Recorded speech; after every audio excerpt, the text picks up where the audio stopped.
is required. All that has happened so far in JNURM is that we have given money, we've written checks to the local bodies and the state governments to be able to enable them to just write and implement cash contracts. They have not leveraged at all these scarce resources to enlarge the scope of their investment and services. So if we are going to be constrained by only budgetary resources, then I think our scope of activity by definition will remain very small. And therefore, it is necessary for us to recognize this challenge, and I'm afraid that there is still inadequate recognition about this problem. I think there is a huge, one big thing I find in our system as a whole, especially in urban services, is the huge governance deficit. I don't think people are adding up. This is what we need, and these are the limited resources, and we need to do something to, move around to get the balance in place. I don't think that thought process is occurring. Otherwise, people will try to square up these positions and bring in some additional resources and do things that may make these initiatives work. That's not happening, and therefore, I think unless there is a full-fledged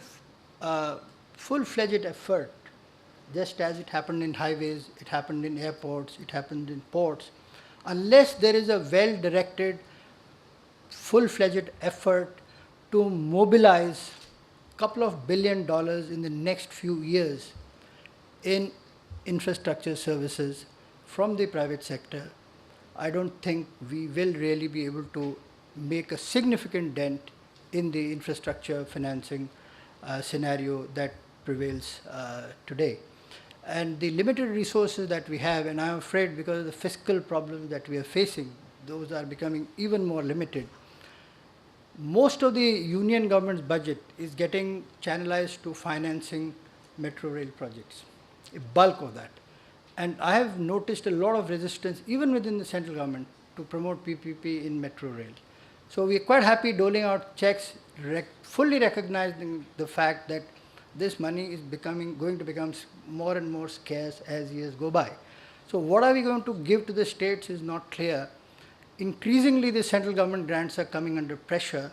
We do not know the size of, how big will be the size of the JNURM fund that we'll be able to sustain in the next couple of years. Therefore, I think we need to do some out-of-the-box thinking and look at alternative sources of financing, be that PPP or, if people have other suggestions, possibly municipal bonds. But I don't think they have worked so well in India.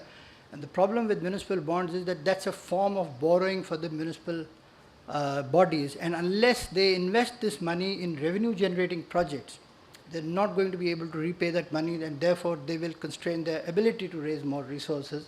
So these are all complex financing issues. I don't think in urban infrastructure adequate attention has been paid to the whole business of sustainable financing. I think Mr. Ahluwalia made this point and emphasized this point about financing of infrastructure projects and services. I don't think there is adequate recognition, leave apart a debate, on the financing of infrastructure, urban infrastructure, and that's something which I think we need to deliberate upon and take it forward. And I would urge the organizers of this conference to maybe take up two areas which I am taking away as major gaps in the urban infrastructure space. One is the whole business of governance. We tend to sometimes mistake capacity building for governance. You can build capacity all the time, and as you rightly mentioned, enormous sums of money are spent on training, which doesn't produce much result. The gap or the deficit is in governance, in the whole policy framework on how to put this together in a sustainable manner. Who will implement what, and how it will be implemented, and where are the resources, and how do you sustain them? So those broader questions, I don't think they have been fully addressed and answered. There are papers here and there, but I don't think there is a wholesome answer to these problems, or a policy for that matter. And the second issue, I think, is about financing of urban infrastructure and services.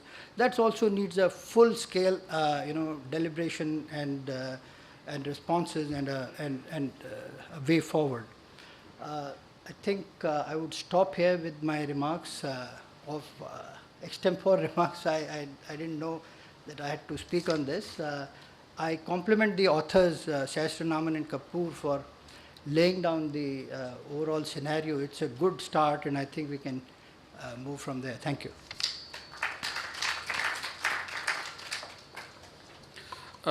Before we take questions, I would like to make a few observations. Professor Paul Smoke talked about fiscal federalism from the public economics literature. The other literature which is of very relevance here is the urban economics literature. You know, our cities like Delhi, Mumbai, or the large cities, I think they are full of agglomeration externalities. But the cities are not in a position to exploit these externalities because of the constitutional constraints of fiscal federalism.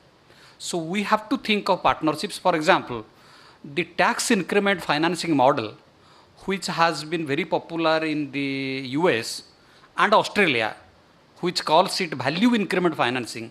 Cities create value.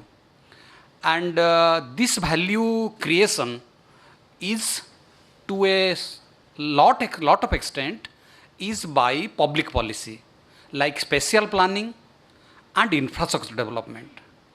Now, in a city like, for example, I have seen in Hyderabad, I was the commissioner of the city. When the high-tech city was constructed by the state government, the land values there increased by 1,000 times. But the question is, the city could not tap this. In fact, even the state government could not tap this. So the question is, our cities, for example, so far, only less than 15 cities have issued municipal bonds. That is mainly because they don't have a surplus to repay bonds. They are not creditworthy. If they are not creditworthy, then what does it mean? Do you want to keep them in the vicious cycle of poverty? No investments, no projects, no services, no willingness to pay, no taxes. The question is how to break this. I suggested in my paper about tax increment financing.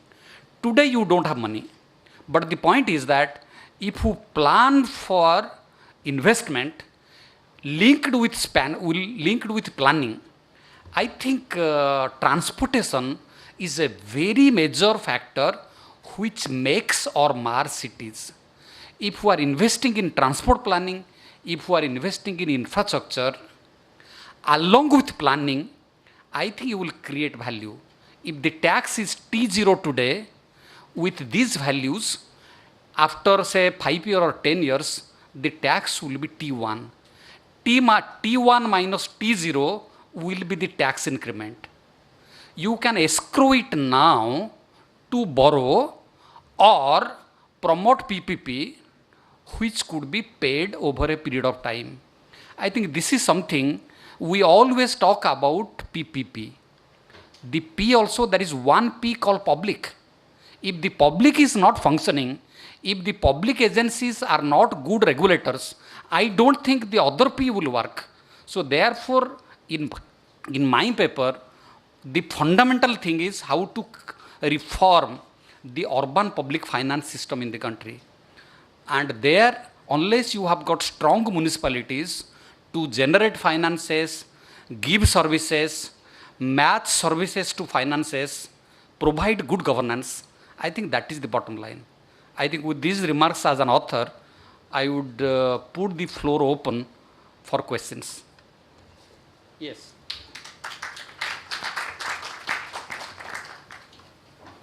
Just to place the thing on finance and PPP in perspective from the perspective of the Ministry of Urban Development, I'd just like to tell a small, Amartya Sen once asked that Hungarian economist Korzoi, why did Russia fail?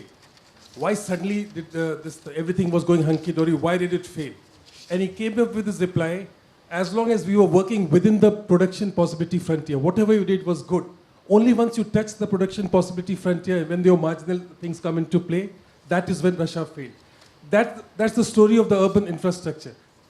The condition of water supply, sewage sanitation is abysmal anywhere in the country.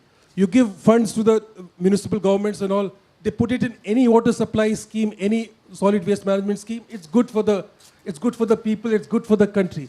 So high-fangled, these newfangled techniques of PPP and all, they come in only in place once you've exhausted all these possibilities which are already there. I think that is what we think the perspective lies. And secondly, if you go by the sort of financing constraint, I mean, in 2004-5 also, they said finance was not the constraint. In infrastructure, you have to get the supply, sort of the policy sort of kinks out of place. That is more important. Like, you know, if you do I went through a workshop where Professor Hausman took us through binding constraints. In India, urban infrastructure finance is not the binding constraint. It's often land, it's often some other things. And the third thing is, typical in the government, the left hand doesn't know what the right hand is doing. Now, urban development, we are doing 53 projects in PPP. I mean, I chair the PPP committee, and we are doing 53 projects in the states on PPP, solid waste management, and water supply and urban transport. But then, that's the way it is. Thank you.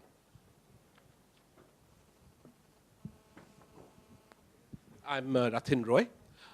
2 points, actually. I'd like to take Paul's, one of your points forward in 2 dimensions, which perhaps would add to, I think, the very useful stuff in the book.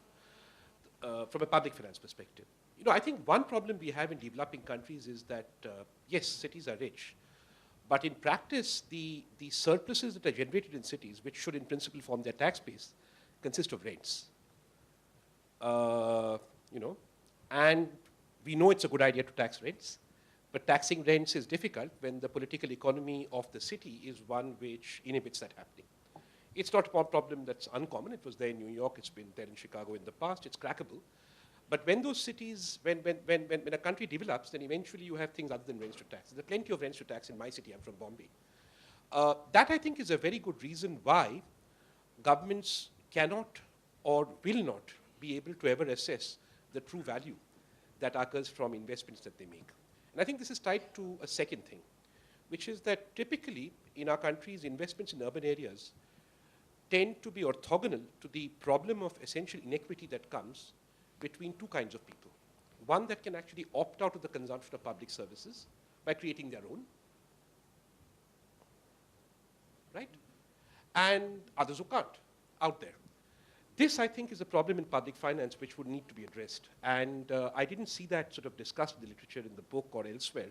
And perhaps these are things that in developing countries we need to pay some attention to. On your point on multiple heads of authority, there's a real-time action experiment going on. If you fancy a walk, when we go to Vigyan Bhavan, I'll take you there. It's happening right here.